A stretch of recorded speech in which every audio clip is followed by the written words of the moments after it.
అందరికీ నమస్కారం. నా పేరు శివ. జనసేన కరడుగట్టిన కార్యకర్త. చెంచు నల్లమల్ల అటవీ ప్రాంతం. మా నల్లమల్ల అటవీ ప్రాంతంలో పులులు ఉంటాయి. ఆ పులి బిడ్డల లాంటి మా చెంచుల్లోకెళ్ళి నేను ఈరోజు మారుమూల అటవీ ప్రాంతం నుంచి ఇక్కడి దాకా వచ్చి ఈ స్టేజ్ దాకా వచ్చి మాట్లాడుతున్నానంటే దానికి నా గుండెల నిండా ధైర్యం నింపింది ఎవరంటే మన జనసేన పార్టీ అధినేత, మా చెంచుల ఆరాధ్య దేవాల్లో ఒకరైన అంటే మేము మల్లన్నను, మా లక్ష్మీ నరసింహస్వామిని, బౌరమ్మ దేవతను పూజించుకుంటాం.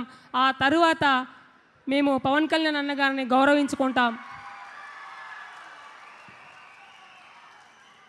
2019లో నేను యురేనియం ఇష్యూ కోసం నేను అన్నను కలిసినప్పుడు అన్న నాకు ఇచ్చిన ధైర్యం మా సమస్యను ఆపగలిగింది. ఆ ధైర్యం వల్లే నేను గత 2019 నుంచి ఇప్పటిదాకా నేను సమస్యలపై పోరాడుతూ నాకు తోచిన విధంగా నేను సమస్యలకు పరిష్కారం చేసుకుంటున్నాను. ఆ పరిష్కార మార్గాన్ని వెతికే దానికి ముఖ్యమైన కారణం మన పవన్ కళ్యాణ్ అన్న. అన్నే కనుక నాకు ఆ ధైర్యాన్ని అండని ఇవ్వకపోతే నేను ఈరోజు ఈ స్థాయి దాకా వచ్చి మీ అందరి ముందు మాట్లాడేవాడిని కాదు. అందరు అంటారు తెలంగాణలో పార్టీ అంత బలంగా లేదు అని. ఎవరు చెప్పారు?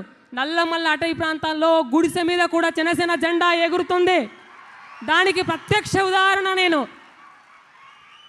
రాబోయే ఎన్నికల్లో కూడా తెలంగాణ పార్టీ తెలంగాణ నుంచి భవిష్యత్తు కాలంలో కూడా మాలాంటి వ్యక్తులు, మేము కాకుండా మాలాంటి వ్యక్తులు తెలంగాణ శాసనసభల్లో మన జనసేన పార్టీ తరపున, జనాల తరపున సమస్యల్ని లేవదీసి ప్రభుత్వం తరపున ప్రతి జనానికి అండగా ఉంటారనడానికి ఈరోజు పవన్ కళ్యాణ్ గారు నాకు ఇచ్చిన అర్హత ఏంటంటే అడవి నుంచి ఇక్కడి దాకా వచ్చి మాట్లాడేంత ధైర్యం.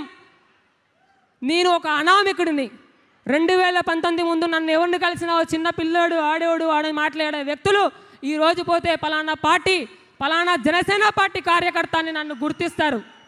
గతంలో మీరెవరు అని మాట్లాడిన వ్యక్తులు కూడా ఈరోజు ఏదైనా సభల్లో ఉంటే పార్టీల పరంగా కాకుండా ఏదైనా ఉత్సవ సందర్భంగా ఎవరైనా ఎమ్మెల్యేలు, మంత్రులు వస్తే మా ప్రాంతానికి ప్రత్యేకంగా జనసేన పార్టీ కార్యకర్తలకు కూడా మేము శుభాకాంక్షలు తెలియజేస్తున్నాం అనే విధంగా తెలంగాణలో మేము నల్లమల్ల ప్రాంతంలో ఏకంగా మేము పార్టీని అంత బలోపేతం చేసుకుంటున్నాం రోజు రోజుకి.